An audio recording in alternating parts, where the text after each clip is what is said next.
तो दोस्तों, जनवरी शुरू होती है अवार्ड देने के सिलसिले से। जी हाँ, इसी महीने सुषमा स्वराज, अरुण जेटली, जॉर्ज फर्नांडिस को उनकी मृत्यु के बाद पद्म विभूषण से सम्मानित किया गया। और इसके बाद बॉलीवुड जगत में भी कंगना रनौत, करण जौहर, एकता कपूर और अदनान सामी को भी पद्मश्री अवार्ड दिया गया। और इसी महीने पहली बार भारत में मुंबई शहर के 3 लोगों में कोरोना वायरस पाया गया। हालांकि उन्हें आइसोलेट किया गया, किंतु भारत में इस महामारी की आधिकारिक पुष्टि अभी तक नहीं की गई थी। शायद उस समय सही सुझाव और व्यवस्था होती तो भारत की ये स्थिति ना होती। खैर, चलिए फरवरी की ओर चलते हैं। वैसे तो ये देन 2019 के दिसंबर की है, मगर इस साल के जनवरी, फरवरी, मार्च ने इसे हाथों हाथ लिया। जी हाँ, हम बात कर रहे हैं शाहीन बाग में CAA NRC में हुए विरोध में आंदोलन की। और इसी महीने दिल्ली को सांप्रदायिक दंगों का सामना भी करना पड़ा। कई लोग मारे गए, मामला कोर्ट में गया। इसमें कई बड़े नाम भी जुड़े, जिनकी जांच CBI को सौंप दी गई। आंदोलन और तेज होने लगा और फिर आया वायरस। ये महीना खत्म होने के बाद मार्च की बात करें तो ये वो महीना था जिसने कुछ खत्म किया तो कुछ शुरू भी। जी हाँ, कोरोना वायरस अपने पैर फैला चुका था और फिर आई वो घड़ी जब भारत में से महामारी घोषित कर लॉकडाउन का सिलसिला शुरू कर दिया गया। इस घटना से दिल्ली में 3 महीने से चल रहे आंदोलन को दम तोड़ना पड़ा। देश भर में ताला लगा दिया गया। एकदम से सब बंद होने से देश में अफरा तफरी मच गई। मगर राजनीति पर किस महामारी का जोर चलता है। जी हाँ, इसी महीने मध्य प्रदेश में कांग्रेस सरकार गिर गई। कमलनाथ सिंह से नाराजगी दिखाते हुए सिंधिया के साथ अन्य नेता भाजपा में शामिल हो गए। महामारी के मंजर में सरकार की उठापटक हो जाए तो ये सिर्फ भारत में ही संभव है। इसी महीने की एक तारीख है 20 मार्च। ये दिन सपना पूरा होने का दिन है, न्याय का सपना। जी हाँ, 2012 में हुए निर्भया केस के 4 अपराधियों को फांसी देने का फैसला सुनाया। कोर्ट के इस फैसले से लोकतंत्र पर लोगों के लड़खड़ाते विश्वास को थोड़ा सहारा मिला। देश में महामारी आ चुकी थी, इसलिए नरेंद्र मोदी ने भारत में लॉकडाउन लगा देने का फैसला लिया। और इसका आगाज हुआ सड़कों पर निकलकर ताली, थाली, हॉर्न, टीन टप्पर, ढोल, स्पीकर और घर की छत पर लगे टीवी की छतरियां बजाने से। चौंकी मत, अभी और भी महीने बाकी हैं। दोस्तों, अप्रैल का महीना लॉकडाउन के चलते कुछ लोगों का घर में रहकर बीता तो कुछ लोगों का सड़क पर। जी हाँ, भारत में आज़ादी के बाद ये दूसरा सबसे बड़ा पलायन था। यातायात बंद होने से लोग जहां फंस गए थे वहीं से पैदल अपने घरों की ओर निकल गए। पूरे अप्रैल में शायद ही इससे बड़ी कोई खबर रही हो। नेता लगातार लोगों के लिए सुविधा गिनाते रहे और लोग पैदल ही परिवार के साथ घर पहुंचते रहे और काफ़ी लोग कभी घर पहुंचे ही नहीं। चलिए मई देखते हैं। ये महीना भी महामारी से बिगड़े हालातों को सुधारने में निकला। कुछ स्पेशल ट्रेन्स चलाई गईं।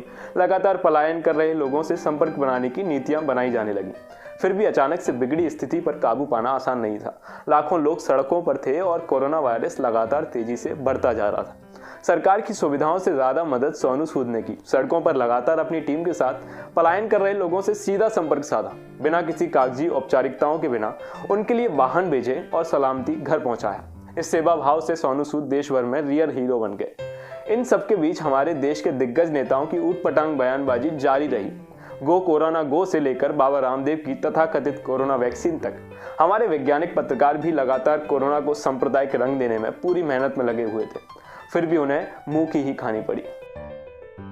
जून महीने की बात करें तो इस महीने में भी लोगों की उम्मीद घर पहुंचने की थी और जो घरों में थे उनकी वायरस से बचने की। राज्यों का केंद्र से सही तालमेल ना होने का खामियाजा भारत की आवाम को भुगतना पड़ा, ये सब जानते हैं। जून महीना भारत में लॉकडाउन के खुलने की शुरुआत से शुरू हुआ, मगर अब भी काफी संसाधन बंद की चपेट में थे।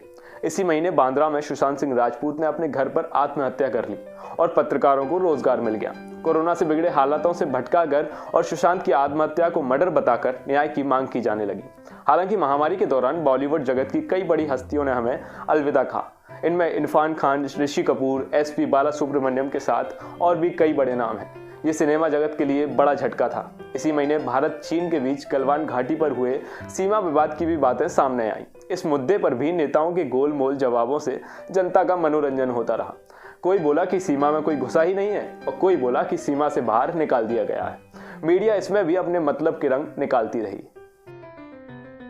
जुलाई महीना शुरू हुआ महामारी के आंकड़ों से और कुछ चर्चा में रहने वाली खबरों से, जैसे कि राम मंदिर की वो 22 किलो की सुनहरी ईंट और राफेल के भारत आने की उड़ान।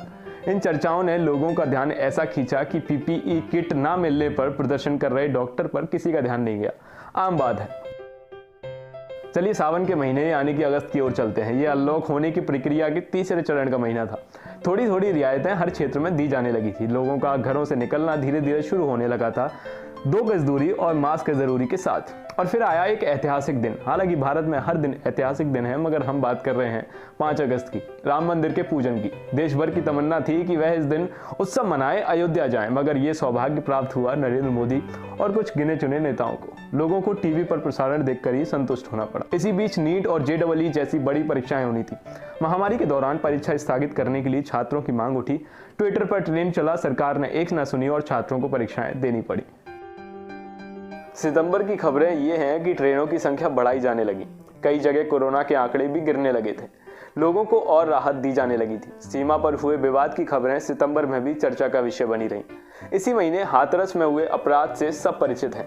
लड़की की बॉडी को रातों रात पुलिस द्वारा परिजनों को बिना बताए जला दिया जाता है। गांव में मीडिया का जाना वर्जित कर दिया जाता है। पूरा गांव पुलिस प्रशासन से लैस कर दिया जाता है। लगातार बड़े चैनल इस घटना को सांप्रदायिक रंग देने की कोशिश करते रहे और अंत में CBI की जांच में वही 4 हिंदू लड़के आरोपी साबित हुए, जिन्हें हमारी मीडिया बेकसूर बताने में कोई कमी नहीं छोड़ रही थी।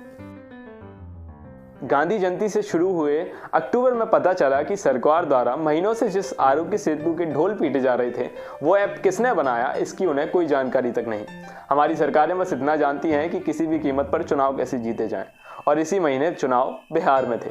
हर बार कोरोना वायरस का खतरा बस आम लोगों की भीड़ होने से था। बाकी नेता अपनी बड़ी बड़ी प्रचार की रैलियां PPE किट पहनकर कर रहे थे। इसलिए सरकार नशे में ये तक बोल गई कि बिहार चुनाव जीते तो वैक्सीन मुफ्त मिलेगी। नवंबर का महीना अनलॉक के 6वें चरण में था।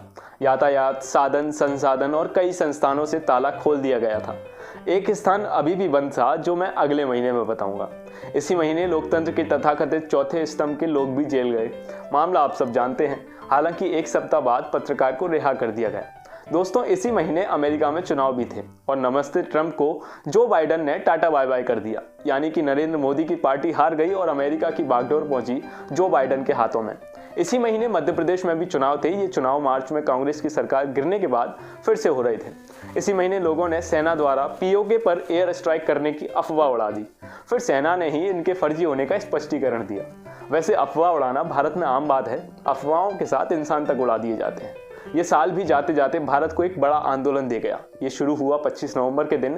किसान बिल के विरोध में पंजाब और हरियाणा सहित कई राज्य के छोटे बड़े किसान दिल्ली की सीमाओं पर डेरा डालकर बैठ गए। एक ही मांग कि बिल वापस लिए जाएं और सरकार की वही पुरानी चाल कि उन्हें आतंकवादी कैसे घोषित किया जाए। सरकार अपना काम करने लगी और किसानों ने लंगर शुरू कर दिया। सर्दियों का आगाज हो चुका था और दिसंबर का भी। साल खत्म होने वाला था। हर किसी की जुबान पर एक ही बात थी कि ये साल कब निकला पता ही नहीं चला।